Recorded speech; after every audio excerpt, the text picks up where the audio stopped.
right, everybody, welcome to today's webinar hosted by the Webinar Vet.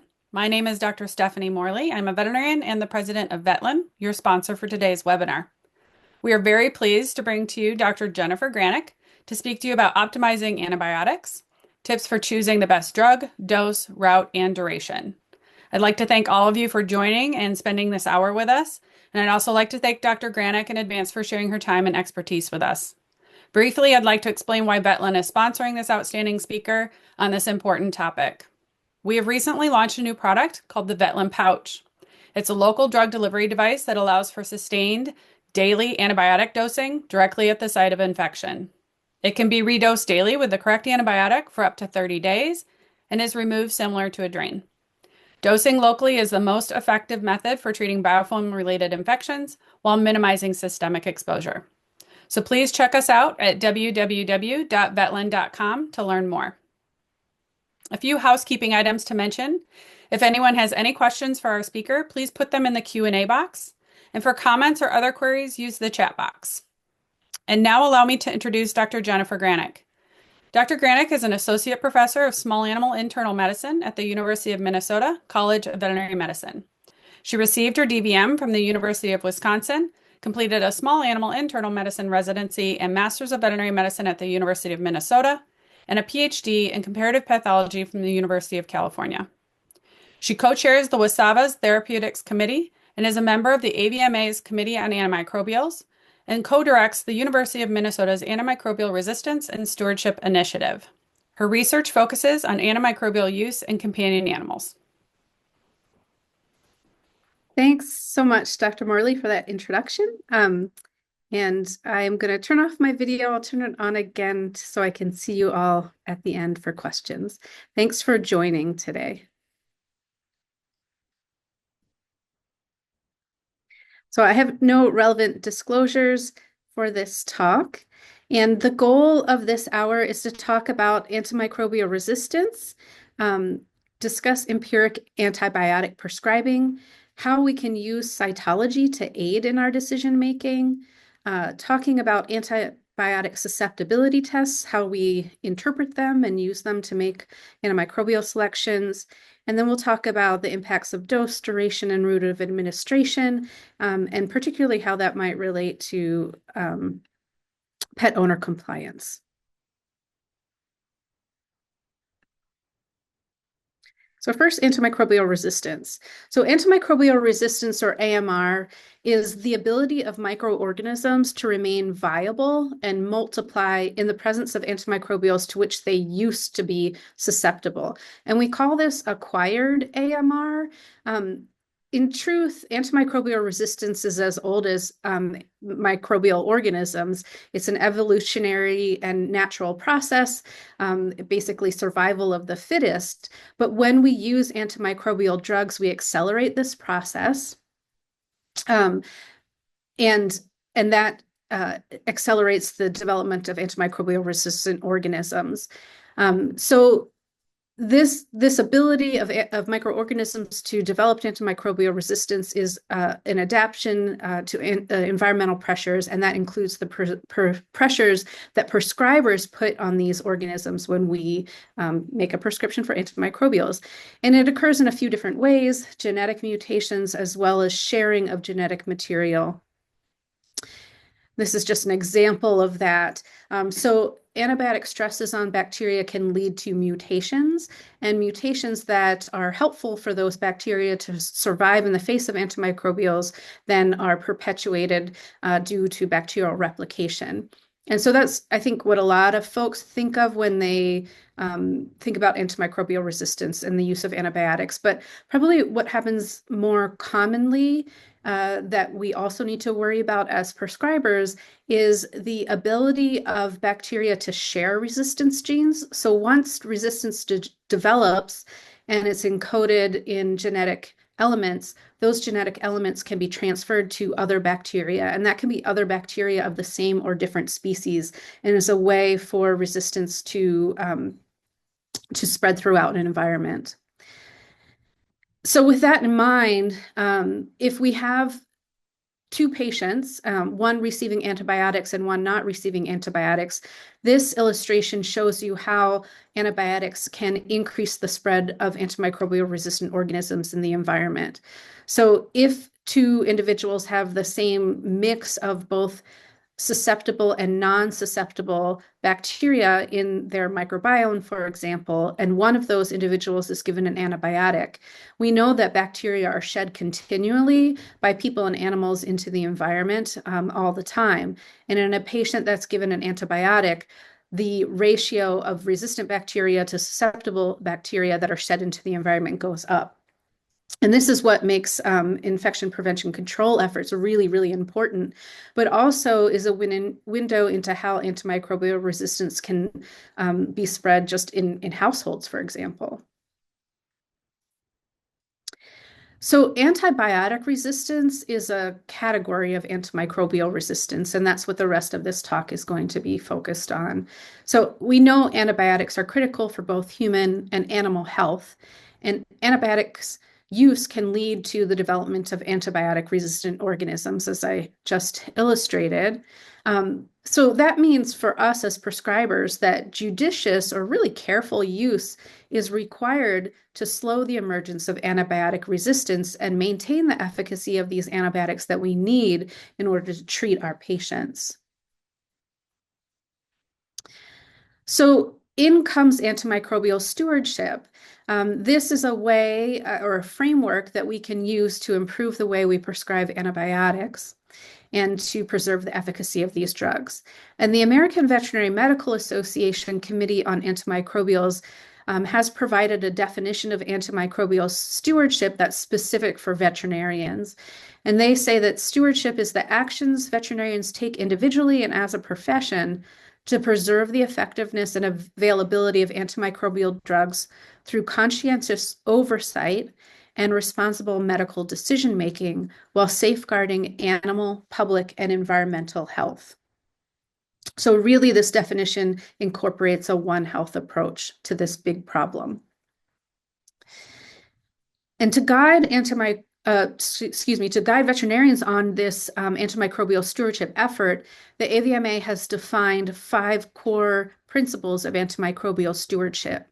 Those include committing to stewardship, so basically just caring about it, advocating for a system of care to prevent common diseases. I think this is one thing veterinarians already do very well. So every time we see a patient for vaccinations and other preventative care, we are doing antimicrobial stewardship. The other piece of preventing common diseases, of course, is infection prevention and control measures. That's something that I think as a profession we can do more and potentially could benefit from more resources for. Selecting and using antimicrobial drugs judiciously, again, because use of these drugs drives antimicrobial resistance, is something that every prescriber needs to pay attention to. Evaluating antimicrobial drug use practices. So, what are the outcomes when we use these drugs? How much are we using? What types of drugs are we using? These are all things that we can do some monitoring of and determine if there's areas that we can improve our own practice. And then obviously educating and building expertise. So your presence here today at this talk is a way to get continuing education. And that means congratulations, you are practicing antimicrobial stewardship. So let's focus in on number 3, select and use antimicrobial drugs judiciously. So we're going to talk first about empiric antibiotic prescribing, because this is what most of the prescribing that we do is when we're talking about antibiotics. There are a lot of reasons for this. One of the big drivers of empiric prescribing is simply the costs associated with diagnostic workups and the fact that most of our patients don't have insurance. So that can sometimes lead to uncertainty in terms of the diagnosis, or sometimes just the clinical presentation makes it quite obvious that we know what we're treating. We're going to talk about all those things. But empiric prescribing is certainly an appropriate an appropriate practice. It means that we don't have bacterial susceptibility testing to base our decisions on, but we can get a lot of information from our physical exam, from our history taking, and from other diagnostic tests, including point of care tests like cytology that we'll talk about in a little bit. So why do we prescribe empirically? Well, sometimes we prescribe empirically because we have life-threatening infections in our patients and we just can't wait for antimicrobial susceptibility results back. Or we have an infection that will cause significant morbidity if we wait. As I already mentioned, owner financial limitations are a major reason why veterinarians need to prescribe antibiotics empirically, because maybe we can't do the full diagnostic workup. And so we're making a little bit of a guess. We think that a patient has, say, a urinary tract infection. We know that many urinary tract infections are caused by E. coli, so we empirically prescribe an antibiotic that will cover that.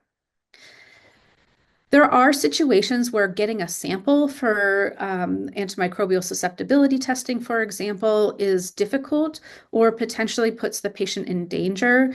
So examples of that might be a patient that has pneumonia that is already oxygen dependent, for example. There may be other things that you're thinking of that you see commonly in your practice. There may be times where we just don't need to culture.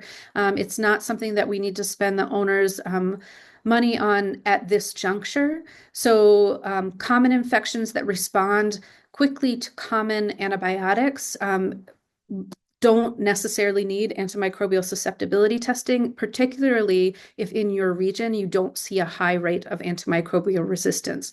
So this can be really geographically dependent. So depending where you live, you may find that even for common infections, you do want to do cultures. So let's talk about a couple of examples of where empiric prescribing is appropriate and when it's not a good idea. So first we have Maddie. She's a 10-year-old female spayed Labrador retriever. She's presenting for frequently needing to go outside to urinate. She's straining to urinate. She's had a small accident by the door, and the owner noticed that the urine was blood tinged. Otherwise, Maddie's acting normally. She's got a normal appetite, and her activity level seems normal. When she comes into the clinic, we are able to get a urine analysis. And when we look at the urine under the microscope, we see that there are a lot of white blood cells, 15 to 25 per high-powered field, and there are too numerous to count rods. So the veterinarian in this situation prescribes amoxicillin, which is a recommended first-line agent for urinary tract infections in dogs for 3 days. And we are fortunate that Maddie responds within 2 days. All her clinical signs are resolved and she has a really good outcome. So in this case, empiric prescribing is appropriate. She comes in with really classic clinical signs of a urinary tract infection. We have cytologic evidence that she has a bacterial infection, and we are treating her with a first-line antimicrobial agent.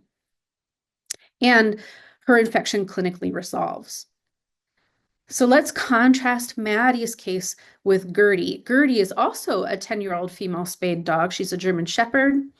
She also presents initially to her veterinary clinic with lower urinary tract signs. Gertie, however, has fear aggression, and she really needs to be sedated for any exams and any sampling or handling at all. She's seen at a practice that's a multi-veterinarian practice.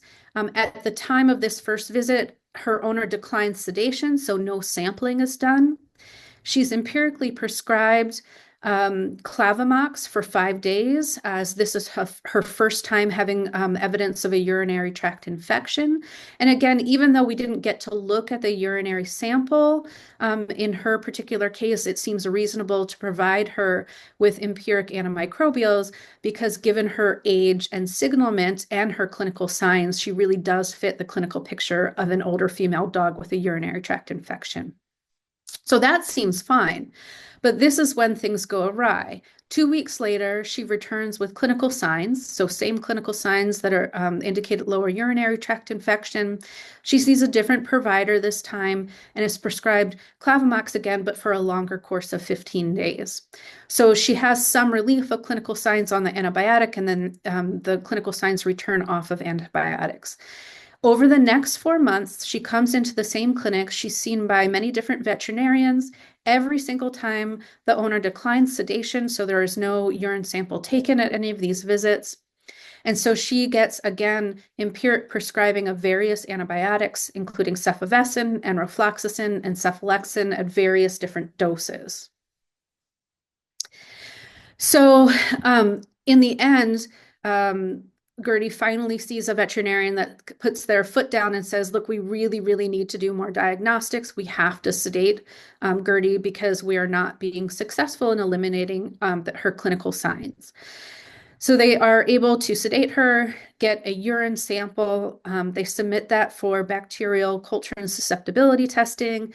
As you can see here, she's got a staph infection that is resistant to basically every antibiotic on our panel except for rifampin. And when they do additional diagnostic testing, including abdominal radiographs, she's got really huge bladder stones. They're likely struvite stones, which are common with staph pseudointermediate infections in the bladder of dogs. So this is an example where empiric selection was not appropriate after that first visit, because with recurrent or persistent infections, we really need to do more diagnostics. And that includes bacterial culture and susceptibility testing to see if we have a multi-drug resistant infection, which Gertie had. So the outcome for poor Gertie was not as good as for Maddie. She was taken to surgery to remove these stones because there was a fear of putting her on a drug like rifampin for the time it would take to dissolve these stones. When the veterinarians got into surgery and tried to sew the incision into her bladder back up, the infection had been so chronic that the bladder mucosa was friable and was unable to hold a suture, and so she had to be euthanized on the surgery table. So certainly there are times and places where empiric prescribing is acceptable and needed, and there are times when it's not, and recurrent infections is certainly one where we really want to push for doing additional diagnostics. If we are going to prescribe an antibiotic, how do we choose wisely if we don't have all of the diagnostics that we would like? Well, we should be basing selection on what the likely organism is at the site of infection. So I mentioned already, E. coli is a really commonly found organism that causes urinary tract infections. And so especially if we have evidence on a urine sample that we have rods, then we should be likely targeting E. coli or other gram-negative rods with our selection. We need to think about the expected efficacy of an antibiotic against the bacteria that we think might be there, and the ability of the drug to reach the site of infection at the appropriate concentration. And this is really important because there are some drugs that can reach high concentrations in the serum, and others that can reach even higher concentrations in the urine because they are excreted by the kidneys. And so no veterinarian needs to walk around memorizing all those things, but if you consult a good formulary, there should be some information in the formulary about how these drugs are handled in the body. So if you are trying to treat a urinary tract infection, for example, you want to look for a drug that's ideally renally excreted because it's going to get to the concentrations you need in the urine. A really nice example of this is the drug amoxicillin. So amoxicillin is a recommended drug for treating urinary tract infections in the bladder. It's renally excreted. It has a good spectrum of activity and will treat gram-negative rods, including E. coli. However, it doesn't reach a plasma concentration that is high enough to treat E. coli in the tissue. So if instead of a lower urinary tract infection, instead we were concerned about a potential tissue infection like in the kidney, then amoxicillin probably wouldn't be the drug of choice because it's unlikely to reach the concentrations that we need.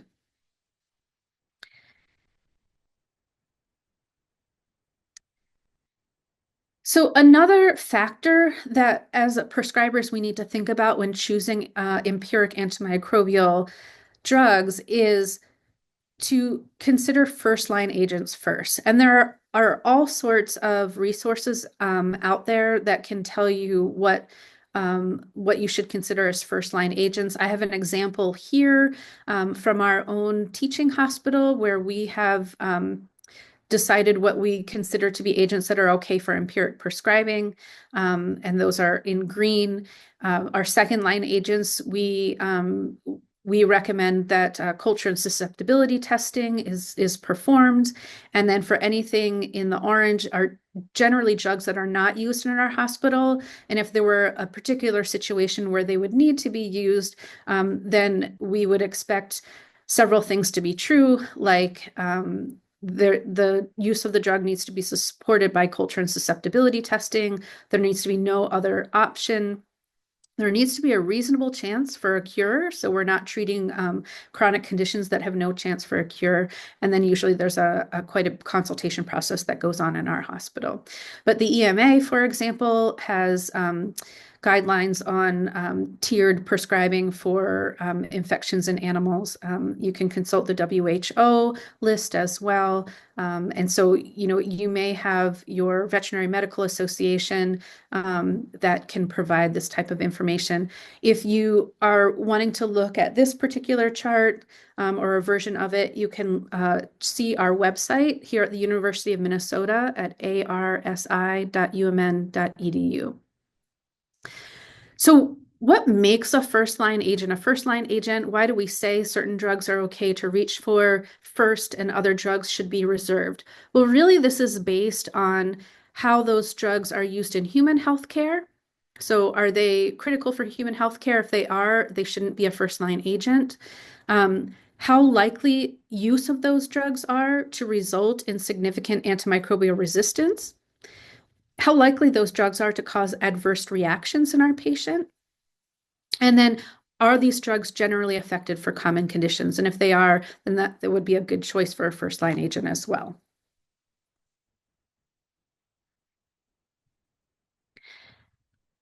So first-line agents often include antibiotics like amoxicillin, as I already mentioned. Some practices may not carry amoxicillin and only carry amoxicillin in combination with a beta-lactamase inhibitor, and in that case, that might be something you need to reach for empirically. First-generation cephalosporins like cephalexin and cefazolin are considered first-line agents, and then trimethoprim sulfa also can be considered first-line agents. Second line agents, again, are drugs that have an increased risk of causing development of antimicrobial resistance, and those include drugs that are commonly used in veterinary medicine, but should be used with care and only when needed. And those include things like third generation cephalosporins. So some of the common ones that you may see used in practice are drugs like cefavecin, labeled as Convenia, cefpodoxime, labeled as Simflicef. And fluoroquinolones, including drugs like enrofloxacin in the United States, that's labeled as Baytril. Ciprofloxacin is a drug that we really shouldn't be using orally in our veterinary patients because it has really poor availability, but could potentially be something used injectably. So first-line agents, again, are used for empiric prescribing, usually for guidelines that are available for particular conditions. Consensus guidelines will tell you which empiric drugs should be used for those conditions. And so we, in our own hospital, consulted a lot of the available prescribing guidelines for small animal infections to develop our first line agent or empiric prescribing list of drugs. Second line agents, again, should be supported by culture and susceptibility. And third line agents, again, should be used only as a last resort. There should be a reasonable chance that the infection can be cured. So wouldn't it be appropriate, for example, in a patient with an incurable, non-resectable transitional cell carcinoma that had recurrent infections of the urine, because we're never going to be able to resolve that patient's urinary tract infection. And they should be supported by culture and susceptibility. So I mentioned guidelines, and there are several prescribing guidelines out there. They're extremely useful. They're all available online and free of charge, so they're all open access. Some of the guidelines that you may or may not have heard about come from the International Society for Companion Animal Infectious Diseases, and those include a current guideline for canine superficial bacterial folliculitis. There will be updated guidelines coming out hopefully this year on pyoderma. There are guidelines for canine and feline urinary tract infections, as well as canine and feline respiratory diseases. And these are available online, and you can find them all at ISCAID's website, iscaid.org. Additionally, the European Network for Optimization of Veterinary Antimicrobial Treatment has produced guidelines last year on canine acute diarrhea, and I expect this year surgical antimicrobial prophylaxis guidelines will be coming out too. So as these guidelines come out, I recommend everybody consult them and then use them to make practice decisions in your own practice. Some of these guideline resources have been distilled into really easily accessible sources. So, for example, the AVMA has looked at the available prescribing guidelines and distilled this information into a one-sheet table for easy reference. For those practitioners that are present today that are AVMA members, you can log into the AVMA website and find this. AVMA has other guidelines or other resources as well, including pet owner educational pieces. So informing pet owners when their pet needs to be treated with an antibiotic and when they don't need to be treated with an antibiotic. There's some guidance for antimicrobial susceptibility testing, and they have a lot of species-specific resources. So if you're in a country other than the United States, your Veterinary Medical Association may have additional resources. The British Small Animal Veterinary Association has fantastic resources for prescribers as well. At the University of Minnesota, we've done something similar. So we distilled some of these prescribing guidelines into a half-page sheet, both sides. We print them out and laminate them for the clinicians and the students, the veterinary students in our hospital. But this PDF is available on our website.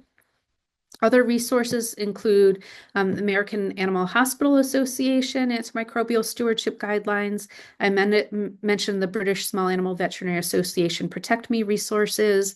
The Canadian Veterinary Medical Association has a fabulous first line app. So it's got all of these guidelines essentially at the tip of your fingertips on your phone in an app. So all of those resources can be really helpful when we're trying to make empiric prescribing decisions.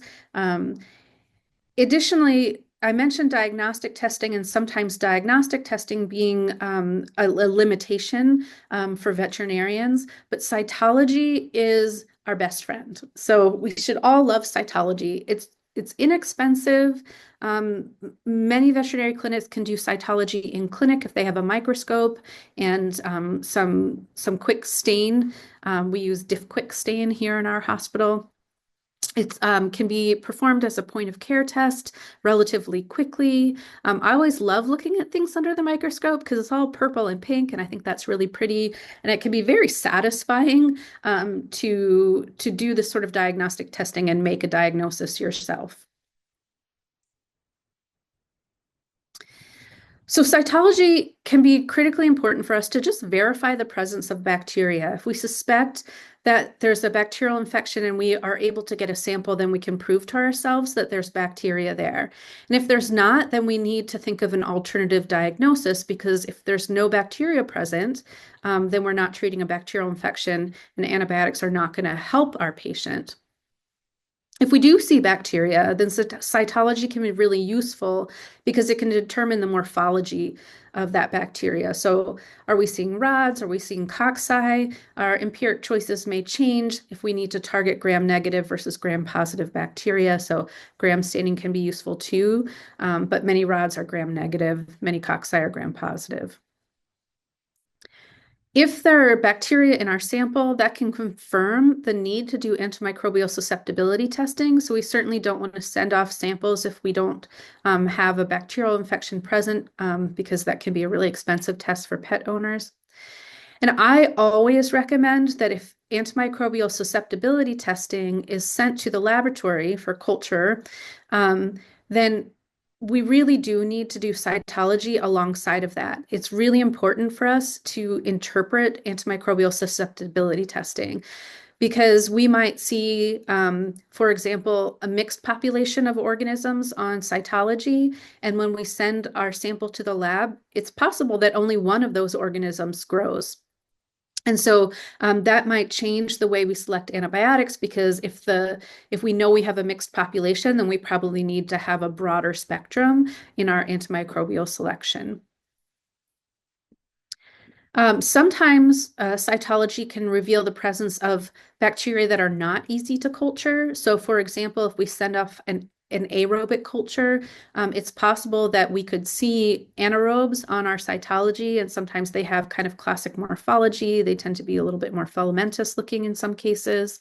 There may be bacteria that are hard to grow, and that we wouldn't necessarily culture in routine bacterial culture methodology, but we could potentially see on our cytology, and we could alert the lab that we suspect something different. And I already mentioned mixed infections. The other thing that's really important when we look at cytology, in addition to seeing the bacteria, is correlating the bacteria with the degree of inflammation that we see. If we're looking at, say, a skin sample, we know there's bacteria on the surface of the skin all the time. So we really want to correlate what we see with our cytology to help us determine whether there's a true infection. So are we seeing intracellular bacteria? Are we seeing a significant white cell response, for example? So here's an example. We've got Barb. She's a 7-year-old female spayed Shih Tzu. She has a history of seasonal allergies. Her owner did not yet get her in for her Cytopoint injection. The owner gave her Benadryl at home and also gave her some leftover cephalexin that she had at home. She's got really itchy red skin between her toes, and it's not improving with the cephalexin that the owner gave her. She's licking a lot. So, next steps. Well, we need more information, right? She's not responding to therapy as expected. So there might be something else going on. And when she presented to the veterinarian, they did cytology of the skin between her toes and found that she had a whole bunch of yeast. So the antibiotics were not helpful in this situation, and what she really needed was an antifungal therapy. Another example is Martina, 14-year-old female spayed domestic short hair. She had non-healing draining wounds on her ventral abdomen. Cytology revealed pyogranulomatous inflammation, but the culture that was submitted to the lab was negative after 3 days. Because of the significant inflammation, the veterinarian asked the lab for additional staining, including acid-fast stain, which revealed that, in fact, there were acid-fast positive rods, and this cat, in fact, had a mycobacterium infection, which mycobacterium can be really hard to grow in the lab and takes a long time. So informing the lab that was doing the culture that they suspected mycobacterium allowed for the lab to culture long enough to be able to grow up this bacteria and speciate it for them. Okay, so antimicrobial susceptibility testing is really helpful, particularly when we have a history of antibiotic use or other reasons why antimicrobial susceptibility testing is imperative. Remember that this test is for selection of systemic antibiotics. So it's not going to predict the efficacy of antibiotics that are used topically. And it can be really important for detection of multi-drug resistant organisms. And we know patients are at risk for multi-drug resistant infections when they have a recent history of antibiotic use, particularly in the last 3 to 6 months. And again, that's due to that selection pressure.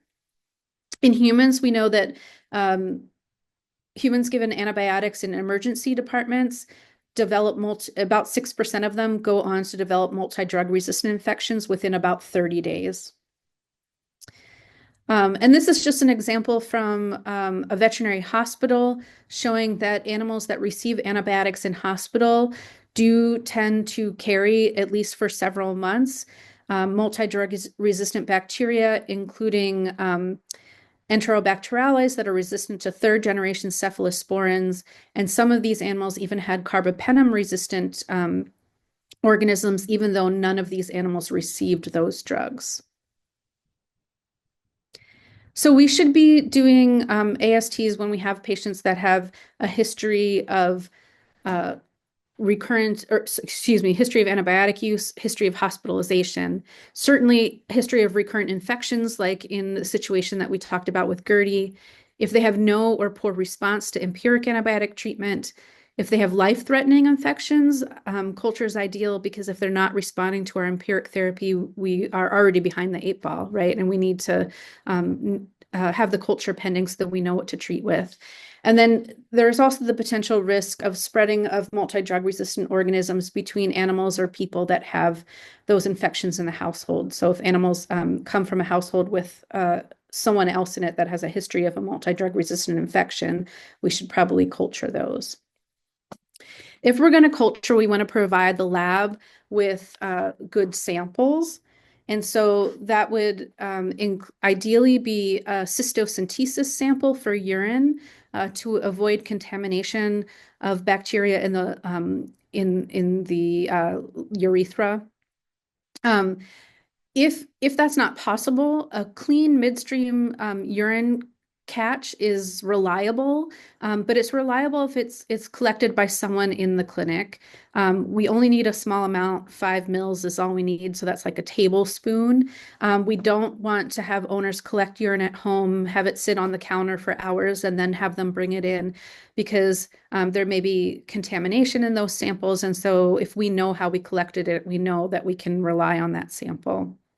Samples should be refrigerated until submitted to the lab, and ideally they're submitted promptly so they can be plated within 24 hours of collection. When we're talking about wound samples, there's some controversy in veterinary medicine about whether or not wounds should be cleaned and debrided before sampling, but in human healthcare, it's generally recommended that wounds are cleaned and debrided before we sample. And it makes sense, right? Because we don't want to culture what ends up in the trash. We want to culture what remains in the wound. Ideally, we would be swabbing cleaned tissue so that we can target what bacteria remain in the wound. It's unclear whether swabs or doing a biopsy of the wound is better, and both at this point seem to be acceptable, at least for the data we have in vet med. When you do submit a sample, in addition to getting a good quality sample, you want to provide the lab with information that they can use to provide an appropriate interpretation for you. So you want to tell them the patient signalment, species is important. There are different breakpoints for determining whether bacteria is susceptible or not to an antibiotic, depending on the species that we're going to apply the antibiotics to. You want to provide medical history, tell the lab where the sample came from, and also what you think the infection, where the infection is. So for example, if you just submit urine, the lab's going to assume that you're interested in lower urinary tract breakpoints. But if you have a patient that you suspect has a kidney infection, then the lab would apply different breakpoints, and you need to tell them that you suspect a kidney infection. So when we are interpreting our results, there are a few things that we just need to remember. So antimicrobial susceptibility testing, is based upon how much drug is available at the site of infection compared to how much drug is needed to inhibit growth of the bacteria. And so the minimum inhibitory concentration is the amount that inhibits growth of bacteria at a concentration that's expected to be achieved in the tissues. The break point is the concentration used to determine whether or not the isolate that you send in from your patient is susceptible or resistant to the drug.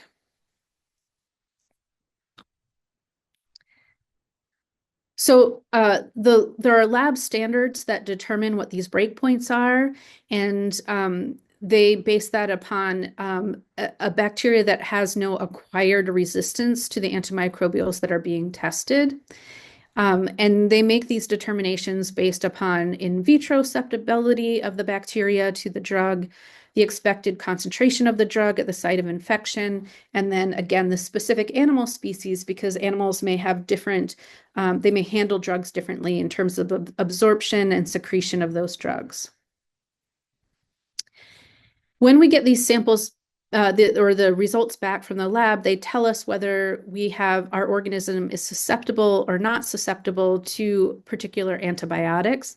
And they do this by comparing the MIC, or the concentration of antibiotic that inhibits the growth of the bacteria that we sent to them, to the standard breakpoint.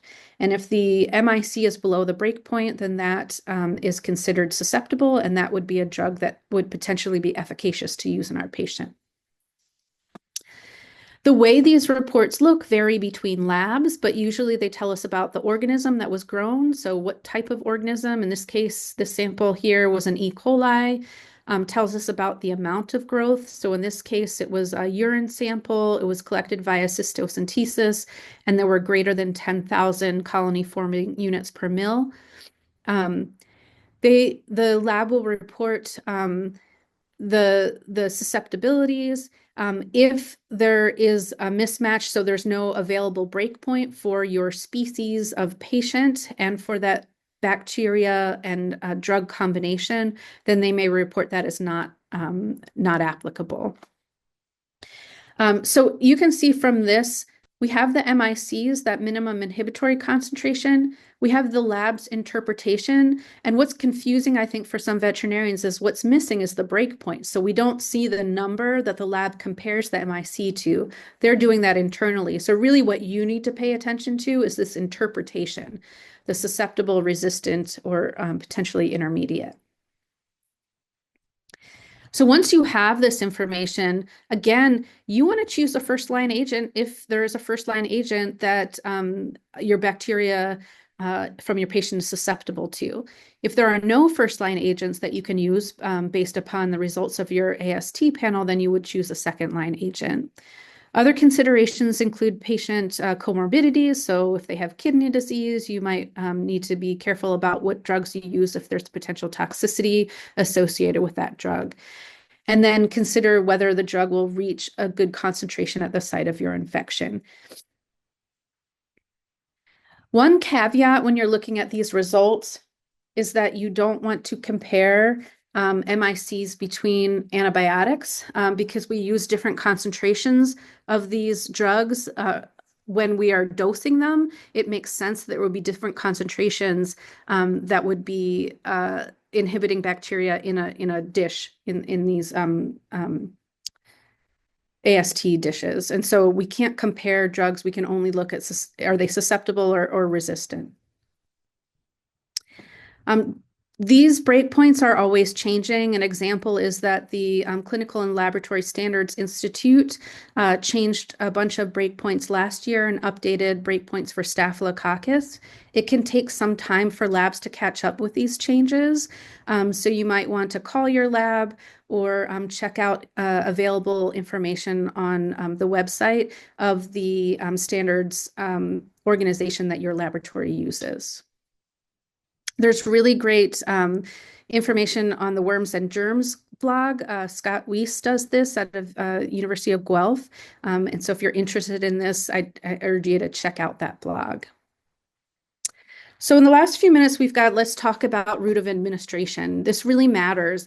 Route of administration affects the bioavailability of the drug as well as the drug concentration. So topical drugs are going to reach much higher concentrations than we can reach when we give a drug orally and look for concentrations in the serum.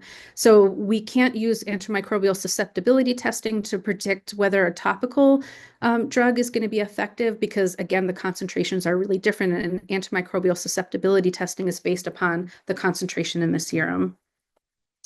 Whether drugs are given orally or IV is going to affect how bioavailable the drug is.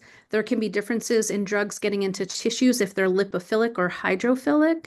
So generally, drugs with a high volume of distribution reach really good concentrations in tissues, and those that are hydrophilic and have a low volume of distribution, maybe not. So I mentioned topical antibiotics reach a really high concentration and sometimes can overcome when we see non-susceptibility at tissue concentrations on our AST panels. So don't let that dissuade you from trying those drugs. We can use topical drugs for things like external ear canal infections, cutaneous infections, wound infections, and topical therapy alone can be beneficial for surface and superficial pyodermas, and sometimes they don't even need antibiotic therapy, but just antiseptics. Focal infections can be easily treated with topical therapy. And when we have really highly multi-drug resistant infections, it may be that we have no other choice but topical therapy. So this is an example of a case. Marley, a 2-year-old female spayed lab. She was hit by a car. She had lots of wounds that needed to be closed slowly over time, healing by second intention. And she had multi-drug resistant infections in these wounds.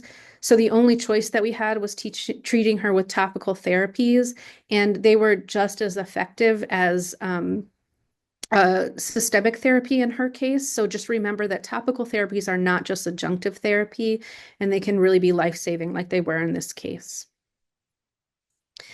There may be species differences in oral bioavailability of drugs, so just keep that in mind.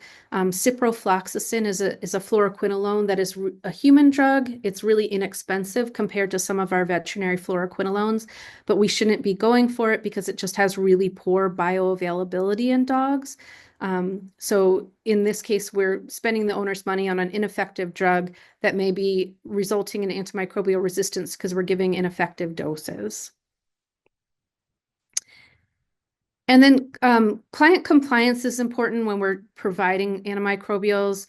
Pet owners really just want to be part of the decision-making process, and pet owners are aware of antimicrobial resistance. They want to be communicated with, and we need to make sure before prescribing that we communicate with them about a formulation of drug that would be appropriate for them and for their pet. So that might be, discussing the option for chewable drugs, liquids, or flavored options. And duration of therapy can have a really big impact on compliance. Duration of therapy for most of the things that we treat now are much shorter than they used to be. And so that can make it easier for pet owners to give drugs. This is just an example. If you haven't checked this out on YouTube, I encourage you to do it. Harvard Medical School created this huge, like table size agar plate. They put E. coli on the plate. And in the very edges of the plate, there's no antibiotics. But as you move from the edges of the plate into the center of the plate, there's increasing concentrations of antibiotics. And they show that the bacteria develop all of these mutations in order to be able to grow into the agar with the increasing concentration of antibiotic. And this happened over a period of 11 days. So that's, for me, that was a really clear illustration that the longer that we treat bacteria with antibiotics, the more at risk they are of developing antimicrobial resistant mutations. And so this leads to some myth busting. We don't need to treat past clinical resolution of infection. So if a patient is clinically responded, we don't need to keep going. patients don't need to finish the entire prescribed course of the antibiotic in order to prevent resistance, because resistance is more likely the longer we treat with an antibiotic. So again, we're after resolution of clinical signs. And this is just an example in human healthcare about how human healthcare has changed the approach to duration of treatment for many common infections. You can see they're treating pneumonias for 3 to 5 days, kidney infections for 5 to 7 days, and so on. And I think this is the way that we'll be going in veterinary medicine as we develop more data that shows us that we can treat for shorter periods of time. But already we have evidence that shows that in bacterial pneumonia in dogs, about 10 days is all we need for treatment, and that taking x-rays or radiographs is not useful in determining clinical resolution, and that we should be basing this upon how the patient's doing clinically. And then we have great data, and these are in the current ISCAID urinary tract infection guidelines, that we only need to treat most lower urinary tract infections for 3 days. And I'm just going to skip this for time so we can have time for questions. But we have some good data in animals if they have comorbid conditions like kidney disease, that we might need to make some dose adjustments. So in patients with kidney disease, penicillins, we really don't need to change doses. For cephalosporins in animals that have really later stage kidney disease, we might need to decrease the frequency. So for example, go from every 8 hours to every 12 hours. For trimethoprim sulfonamide, again, in patients with late-stage kidney disease, we might want to dose reduce to avoid adverse reactions. And for fluoroquinolones in cats with chronic kidney disease, we might not want to either increase the interval or use a fluoroquinolone that's less renotoxic, like something like marbofloxacin. So thanks for your attention. I think we have some time for questions. And we have several. We have one, bacteria and refugia. Any evidence that the target populations will revert to susceptibility when antibiotic is removed? So, yeah, that's a really great question. I think when we're talking about reverting to susceptibility, we shouldn't be thinking of it in terms of like an individual bacteria, but like the population. So if we take antibiotic pressure off a population of bacteria, then those bacteria that had the advantage when the antibiotic was present, because all of the other bacteria that were susceptible to the antibiotic were killed, will potentially lose that advantage when the antibiotic is removed. And so we might get a population where the proportion of susceptible bacteria are again the majority, but it would be hard to say whether or not we'd actually lose the bacteria that have the resistance genes. It really depends on what other things that they have that makes them fit to sort of compete in that situation.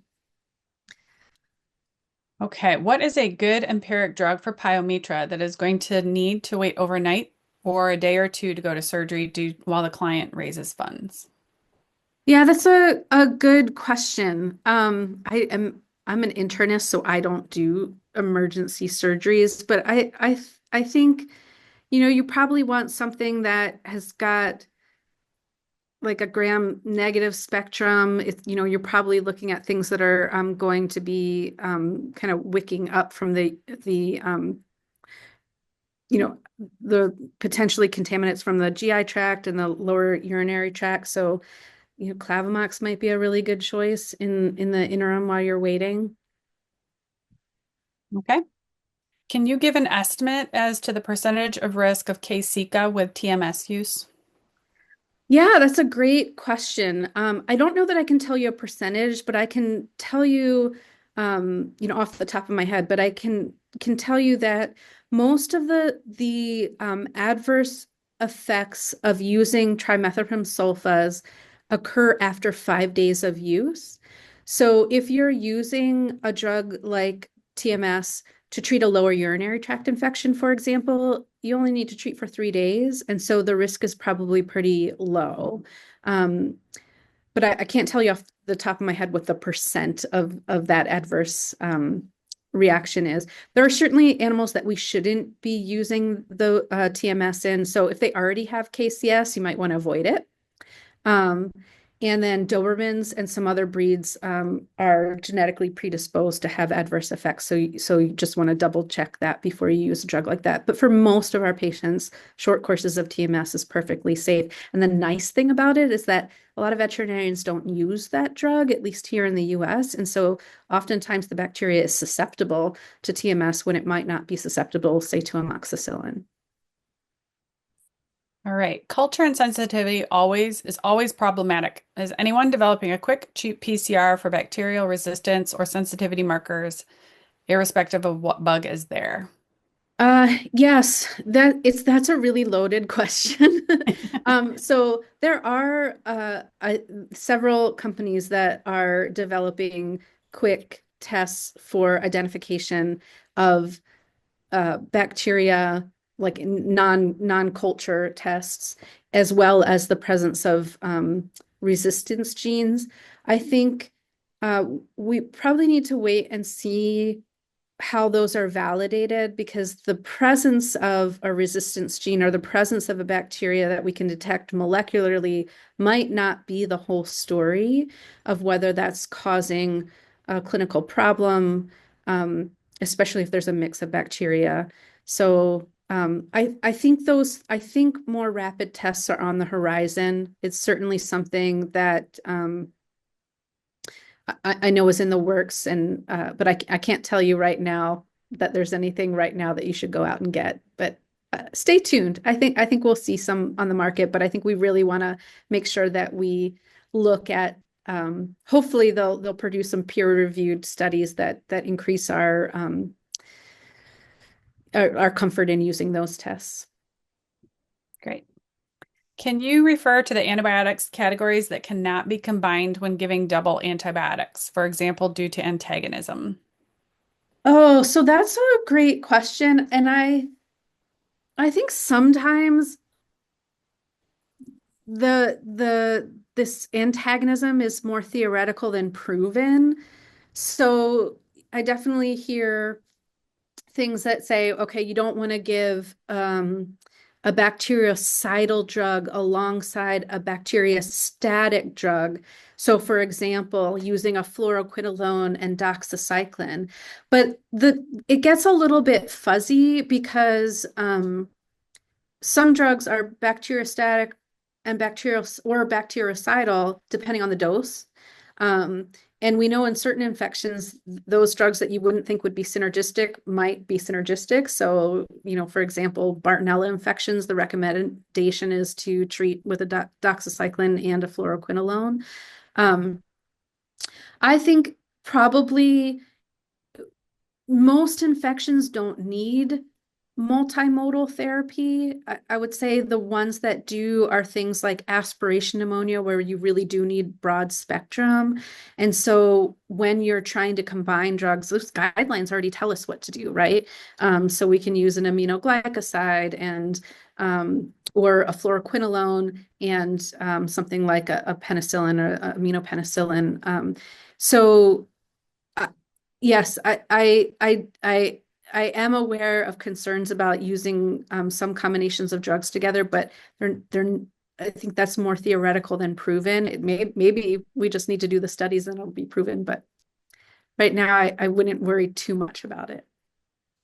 All right. When using Vetericin and honey, what order do you use them in? How does Vetericin penetrate honey, and how often per day? Ooh, great question. I think you would need to use the Vetericin first, and then apply the honey because the honey, like, so we would use Medi honey. You can get medical grade honey that's like within bandages, so you can keep those on for a couple of days. It's just how long you keep honey impregnated bandage on is going to depend on like how effusive a wound is, for example. Um, but if you're just using honey and you're applying your own bandage, then you probably need to apply that at least once a day. Um, Again, not a surgeon, but that would be my recommendation. Um, So, and the Vederson, I think you would, want to do that anytime you cleaned or rebandaged. All right, couple more. Can you comment on the efficacy of injected antibiotics versus oral equivalents in relation to time taken to reaching MIC and benefit? Yeah, that's another great question. So in in in the situation where you're using like an IV injection of antibiotic, you're going to have a likely a quicker time to peak concentration than you would if you gave the drug orally, but there's not going to be enough, like they'll eventually be the same. So I don't think if you're in a situation where, say, an owner can't hospitalize an animal, I don't think there's a reason not to use an oral antibiotic. It will get to the same concentration because the doses that are recommended for oral administration take into account what the oral bioavailability is in that particular species and what the expected serum concentration is. You're going to reach that concentration faster if you're giving it directly into the blood. All right, I'm going to get one more out here because we're at time. But there is a general saying that antibiotics should be administered for almost 5 to 7 days. Should we restrict administration if signs resolve, even before the 5 to 7 days? Because you said AMR is more about how long we treat with antibiotics. Yeah, so I would say yes. I mean, when I went to vet school, we treated lower urinary tract infections for 14 days. And we have a couple of studies, peer-reviewed papers now out there that say that we can treat for 3 days. So I think there are many situations where if the patient has completely clinically resolved their infection, then we probably can stop treatment. Um, there may be some other surrogate tests that we can do. So I mentioned with pneumonia that radiographs are not the test that we should be doing to determine when we stop treatment. However, the papers that looked at duration of therapy for pneumonia a couple of them anyway, looked at C-reactive protein. And they showed normalization of C-reactive protein at about that 10 or 11 days. And so if you're a little bit concerned about cutting your duration of therapy short, and I just told you can't rely on radiographs, then you could potentially run a different diagnostic test like a C-reactive protein. But for most things, if the patient's clinically improved, I think we can stop the antibiotics, even if we traditionally thought we needed to treat for 10 days, because the truth is those durations are largely not evidence-based. And so hopefully we will get more and more evidence that tell us what we really should be treating in terms of duration for common infections. And we don't have that for everything yet. But for example, in our practice, we usually are treating pyelonephritis for 7 days. Whereas when I did my residency, we were treating those for weeks on end. And that has not resulted in any poorer outcomes for our patients. And in fact, in patients that have the potential to have recurrent infections, the shorter the duration that we can improve their clinical signs, the better, because of that risk of creating a population of resistant organisms in their microbiome that's going to cause that next infection that's going to be harder to treat. Awesome. We have a lot more questions. I'm sorry we can't get to all of them. This is wonderful. So thank you again, Dr. Granick, for your time and your expertise. This was a lot of wonderful information. Thanks to Vetlin, the makers of the Vetlin pouch, for sponsoring. And most importantly, thank you to all of you for attending. The recording of the webinar and CE certificates will be available in 24 hours time. So thank you, everybody. Thanks for having me. Thanks for attending, everyone.